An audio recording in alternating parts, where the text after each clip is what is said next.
Look at the corner of your room.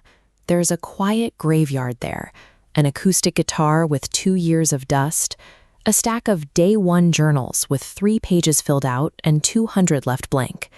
That unopened textbook sitting on top of the pile represents a choice you made to change, which you abandoned exactly 4 days later. You likely feel a constant nagging pressure to find more motivation. You search for the right speech or the right spark to get moving again. But look at the history of your own actions. You have plenty of motivation to start. Your problem lives at the other end of the timeline. You are stuck exactly where you were last year because you have lost the ability to cross a finish line. When you click buy on a new course or write down a New Year's resolution, your brain performs a specific biological maneuver. It releases a flood of dopamine into the prefrontal cortex. You are experiencing the neurochemical reward of a new identity before taking a single real-world action. Your brain struggles to tell the difference between the intent to succeed and the success itself. This day one high is frictionless. It's a fantasy version of the work, where you already have the muscles, the successful business, or the expert skill. But the moment you actually sit down to do the quiet, repetitive tasks required to get there, that chemical flood disappears. Reality provides no instant reward for writing the first paragraph of a report or doing a single set of lunges. Chasing this initial spark creates a convincing sense of movement. You feel busy, you feel ambitious, and you feel like you're making progress. In reality, you are running in place, burning your potential on the thrill of the new, while the things that matter remain half-finished and forgotten. This is the lifespan of your typical project. It begins with a sharp, aggressive spike. In this first week, you are operating entirely on novelty. The project is an idea, not a chore, and that emotional energy carries you through the first few days with ease. Because this start was fueled by a feeling, it usually lacks any concrete architecture. You tell yourself you want to get in shape or start a side hustle, but these aren't destinations. They are foggy, undefined voids.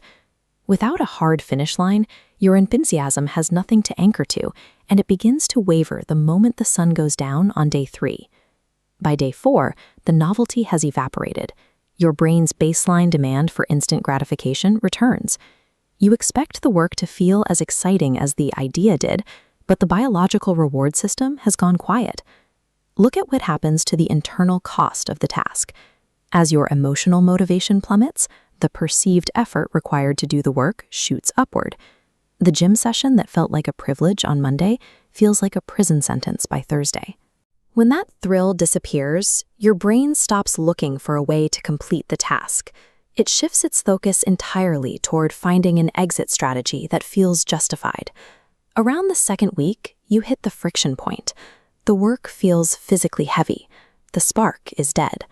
If you are going to continue, you have to rely on something other than how you feel. This is where the lack of infrastructure reveals itself. A project built on an inspired feeling has no internal routine to keep it moving when that feeling dies. You haven't built a framework to support the weight of the daily grind, so the entire endeavor begins to collapse under its own gravity. You find yourself staring at the screen, unable to focus. You start switching tabs. You pick up your phone and begin to scroll, searching for a hit of dopamine to replace the one the project stopped giving you. Your interest hasn't faded. Your brain is actively rejecting the boredom of the task. And this is where you quit. You tell yourself you'll get back to it tomorrow, but you already know that's a lie. You're already looking for a new, easier idea to give you that day one feeling again. You didn't walk away because the task was impossible. You walked away because you tried to power a long-term goal with a short-term emotion. Sometimes you actually make it through the middle. You survive the boredom and reach 90% completion. The finish line is in sight. And then, for no apparent reason, you stop. This pause isn't about laziness.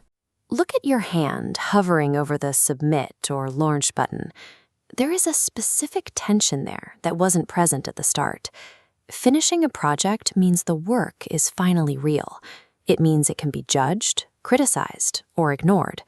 As long as it remains 90% finished on your hard drive, it is perfect because it only exists in your head. Completing it destroys the safety of perfectionism and forces you to face the possibility of failure. Abandoning the work at the very end is often a defense mechanism.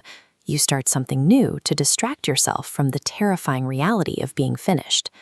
If you never cross the line, you never have to find out if you were actually good enough. People who consistently finish things aren't relying on a secret well of willpower. They simply operate with a different set of expectations. They know that motivation is a failing currency, so they stop trying to trade in it. Changing this pattern requires you to mathematically define your destination before you take the first step. Getting fit is a vague feeling. Completing 30 workouts in 35 days is a hard vertical line on a blueprint. When the finish line is objective and unmovable, your brain loses the ability to negotiate its way out when things get boring.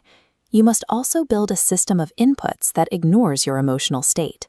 These gears move whether you feel inspired or exhausted. You do not wait to feel like writing. You simply sit in the chair at 8 a.m. You detach the physical action from the internal mood. Success is found in the willingness to be bored. The middle of every great achievement is a long, unglamorous stretch of repetitive work. The people who finish are the ones who have accepted that boredom is the price of admission. Building intensity. The intoxicating spark of a new idea is easy. Anyone can start. But your life is built on the things you actually complete. The unglamorous, mechanical grit of the final 10% is where the real growth happens. You can decide today that your day one journals are finished. You can choose to be the person who closes the loop. If you're ready to stop starting and finally start finishing, like this video and subscribe. Leave a comment below with the one project you are committing to finish this month.